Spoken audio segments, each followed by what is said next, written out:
مصائب الدنيا ومتعنا الله بأسماعنا وأبصارنا وقواتنا أبدا ما أحييتنا واجعله الوارث منا واجعل الجنة هي دارنا وقرارنا ولا تجعل مصيبتنا في ديننا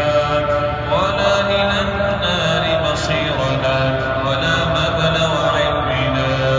ولا تسلط علينا بذنوبنا من لا يخافك فينا ولا يرحمنا يا قوي يا عزيز اللهم احسن عاقبتنا